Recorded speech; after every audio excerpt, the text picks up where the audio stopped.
Alright, bago tayo magsimula sa ating mga tatalakaying issue na napapanahon po ngayong umagang ito, dito po muna tayo sa ating Food for the Soul and Food for the Spirit, mga kanyusik.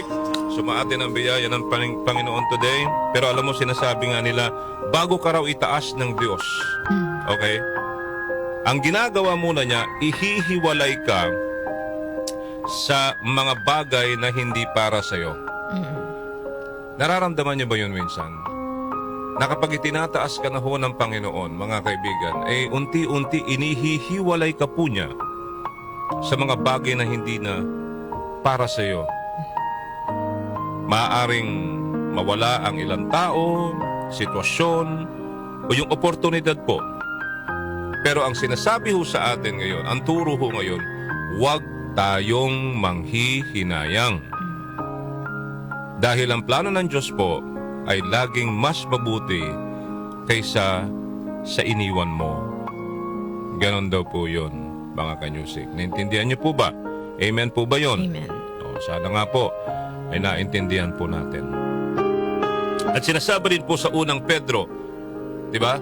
Chapter 5 verse 7, napakasimple. Sabi po niya na inyong ilagak sa Kanya. Sinong siya? Ang Panginoong Diyos po natin. Ang lahat ng iyong kabalisahan, kung ikaw ay laging balisa, sapagkat kayo'y ipinagmamalasakit niya. Bakit? Mahal ka niya eh. Mahal niya tayo eh. Diba? Hindi siya tulad tayong tao na nagsasawa. Na mahalin ng isang tao kung nagkakasala sa atin paulit-ulit, hindi ba? Nagsasawa ho tayo. Pero ang Diyos hindi nagsasawa eh. Diba? Talagang gumagawa pa rin siya ng way para mabago natin po ang lahat through repentance, of course. Ano man daw ho ang inyong pinagdadaanan, ano man ang ating pinagdadaanan ho ngayon, tulad ng hirap ng buhay, naramdam ho natin yan dahil sa wala hong humpay na pagtaas ng mga pangunahing bilihin na kailangan ho natin sa araw-araw, no?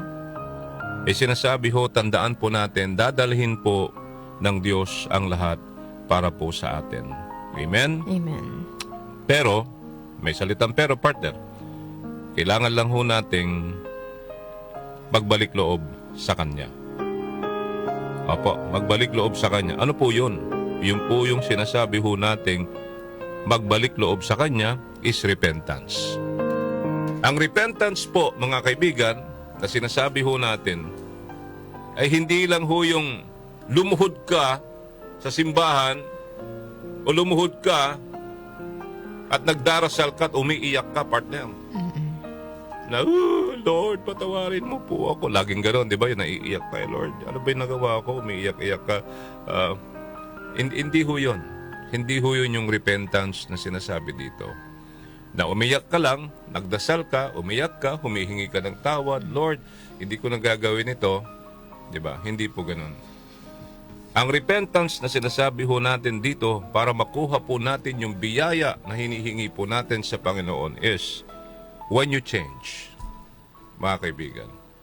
Change, which is napakahirap. Marami sa atin, kapag nakuha na po yung gusto natin, mga kahilingan natin sa Panginoon, Darlene, anong nangyayari sa atin? Nakakalimutan na natin siya. After, sa isang buwan, pwede pa. Pero pag sunod-sunod na yung blessing sa iyo, partner, nakakalimutan mo na blessing pala ng Panginoon yun eh. Diba? Iba nang pumapasok sa iyo. Doon ka na nakafocus. Tama? Doon ka na siya nakafocus. Halimbawa po, binigyan ka ng magandang regalo ng Panginoon. Nagkaroon ka ng negosyo. Pumatok yung negosyo mo. Tulad ng isang diba? Yung isang piyastahan noon. Nakalimot siyang maging makatao, partner eh. Binigay ng Diyos sa kanya yon para tulungan siyang umangat ang buhay niya, may iangat niyang buhay ng pamilya niya. Ang problema, partner, naging mayabang.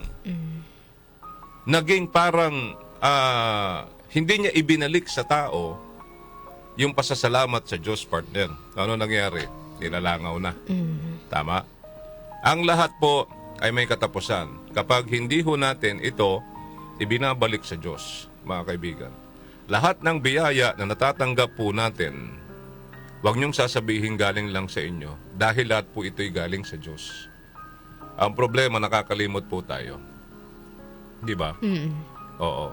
Kung ikaw ay binigyan ng biyaya, huwag kang maging madamot, partner. Di ba? Kasi sabi nila, paano mo daw ibabalik sa Diyos, hindi mo naman siya nakikita. Hindi sa Diyos mo mismo ibabalik. Ibabalik mo sa tao na nangangailangan. At doon mo makikita ang Diyos. Amen? Amen. Di ba? Di ba meron niya sa Bible, sinabi niya kung anong ginagawa mo sa kapwa mo, lalo na mga mahihirap. Di ba? Blessed, ano na yan? Meron siyang, hanapin ko yung Bible verse na yun. Na yung pagtulong mo sa kapwa, mga kanyusik, yung grasyang binibigay sa iyo, yung blessing na binibigay sa iyo at ibinabalik mo sa kapwa, doon makikita sa iyo. Nandoon ang Diyos. Parang siya na rin ang tinutulungan mo. Amen? Mm-mm. Okay. So repentance is not when you cry. It is when you change. And repentance, my dear brothers and sisters, it is a change of mind that leads to a change of heart, which results in a change in action. This change involves both turning away from sin and turning to God. Meaning, repentance is a radical, total break. Ito, partner, 180-degree turn, hindi 360. Kasi pag 360, babalik ka ulit sa dati. So, 180 lang. Sabi nga sa unang 1:19, if we confess our sins, He is faithful and just to forgive us our sins and to cleanse us from all unrighteousness. Mga kanyusik, amen ba yon? Amen. Kaya ba natin yon? Diba? Yun ang repentance na sinasabi nila, partner.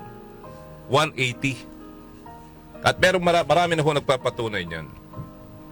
Mas matindi pa yung biyayang kanilang natatanggap. Kaya minsan pag nilay-nilayan po natin ito, di ba? Pag nilay-nilayan po natin ito, lagi nating hingin sa Panginoon ang gabay sa araw-araw sa kadahilan ng napakarami hong pagsubok, napakarami hong tukso sa paligid. Lumingon ka sa kaliwa, dito palang kaliwa, lumingon ka sa kaliwa, lumingon ka sa kanan, lumingon ka sa harap mo, lumingon ka sa likod mo. Diba? Mm-mm. Puro tukso ang makikita mo. Diba? Lulunurin ka talaga ng tukso. Dito po sa mundong ginagalawan ho natin. Para lamang ho, malimutan ho natin yung ating relasyon sa Diyos. Aminin man ho natin at hindi, nagkukulang po tayo sa pananampalataya. Sabi ko nga po lagi dito sa programa natin, hindi lang dapat ikaw maging Kristiyano. You don't have to be or act like a Christian. Diba? You should be like Christ, our Jesus Christ, the Jesus of Nazareth. Amen? Amen. Pwede ba yun? Parang hindi yun pwede din. Parang hindi sila sumasagot eh. Amen ba yun? Amen. Alright, very good. Very good. Very good po. So for today, our prayer is like this. Samahan niyo po ako. Dear God, help us to stay faithful to you until the very end. Give us strength to keep running the race even when it feels difficult. Medyo mahirap po, Panginoon. And remind us always that you are with us. And one day, we will receive the reward you have promised. In Jesus' name. Amen. Amen.